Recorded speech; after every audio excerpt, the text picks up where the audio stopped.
ഇപ്പൊ ഇയാൾ ചോദിച്ചത് കറക്റ്റ് ആയിട്ടുള്ളൊരു ക്വസ്റ്റ്യൻ ആണ്. പബ്ലിക്കിന് എന്താണ് വ്യത്യസ്തമായിട്ട് അല്ലെങ്കിൽ വ്യത്യസ്തമായിട്ട് എന്താണ് കൊടുക്കുന്നത് അല്ലെങ്കിൽ അഡ്വാൻസ് ആയിട്ട് എന്താ ചെയ്യുന്നത് എന്നുള്ളത്. അത് നമുക്കിതിനകത്ത് നമ്മുടെ പാപ്പ ബെയർ ആപ്പിലുള്ള ഏറ്റവും ഇമ്പോർട്ടൻ്റ് ആയിട്ടുള്ള ഒരു ഫീച്ചർ അല്ലെങ്കിൽ റിമൈൻഡർ ഓപ്ഷൻ എന്ന് പറഞ്ഞിട്ടുണ്ടെങ്കിൽ, അതായത് നമ്മുടെ ഷോപ്പിൽ നമ്മൾ നോർമലി വന്നിട്ട് ആളുകൾ ഒരു വർക്ക് ചെയ്തിട്ടുണ്ടെങ്കിൽ റിപ്പീറ്റ് വർക്ക് ഉണ്ടാകുമ്പോൾ, നെക്സ്റ്റ് വർക്ക് ഉണ്ടാകുമ്പോൾ അത് നമ്മൾ ചിലപ്പോൾ ഓർത്തിരിക്കണമെന്നില്ല. ഇപ്പോൾ ഒരു 1 month കഴിഞ്ഞിട്ടായിരിക്കും അവരുടെ റിപ്പീറ്റ് വർക്ക്. ഒരു എക്സാമ്പിൾ പറയുന്ന, ഒരു എയർ എക്സ്ട്രക്ഷൻ ചെയ്യാനായിട്ട് ഒരു കസ്റ്റമർ വന്നു.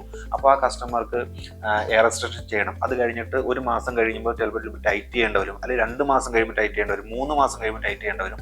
അപ്പോൾ ഇത് നോർമലി വന്നിട്ട് നമ്മളോ അല്ലെങ്കിൽ നമ്മുടെ സ്റ്റാഫോ നമ്മുടെ വർക്ക് റിലേറ്റഡ് ആയിട്ടുള്ള ബിസി കൊണ്ട് നമ്മളത് മറന്നുപോകാം, പബ്ലിക്കിനെ ഓർമ്മപ്പെടുത്താൻ മറന്നുപോകാം. ഈ സമയത്ത് ക്ലയൻറ്റും ചിലപ്പോൾ പല കാര്യങ്ങളായിട്ട് അവരുടെ ജോലി തിരക്കും അവരുടെ ബിസി കാര്യങ്ങൾ ലൈഫായിട്ട് അവരും ചിലപ്പോൾ മറന്നുപോകാം.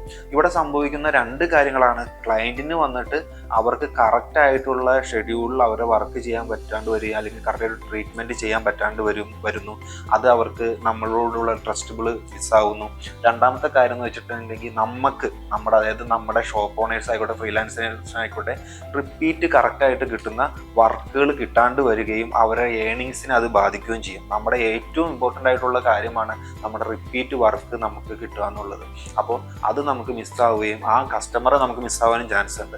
അത് നമ്മൾ ഇതിലൂടെ ഒരു സൊല്യൂഷനാണ്. 3 days മുമ്പ് തന്നെ നിങ്ങൾക്ക് ഷോപ്പ് ഓണേഴ്സിന് മെസ്സേജ് വരും, നോട്ടിഫിക്കേഷൻ മെസ്സേജ് വരും. അത് മെയിലിലേക്ക് വരും, അതുപോലെ തന്നെ നമ്മുടെ ഇന്നാപ്പിലും വരും, അതുപോലെ തന്നെ സെയിം തന്നെ പബ്ലിക്കിനും പോകും. ഇമെയിലിലേക്കും പബ്ലിക്കിലേക്കും നോട്ടിഫിക്കേഷൻ പോകും. അപ്പോൾ അതുകൊണ്ട് പബ്ലിക്കിനെ കറക്റ്റ് സമയത്ത് നമ്മുടെ ഷോപ്പിലേക്ക് കറക്റ്റായിട്ട് അവർക്ക് വരാൻ പറ്റും.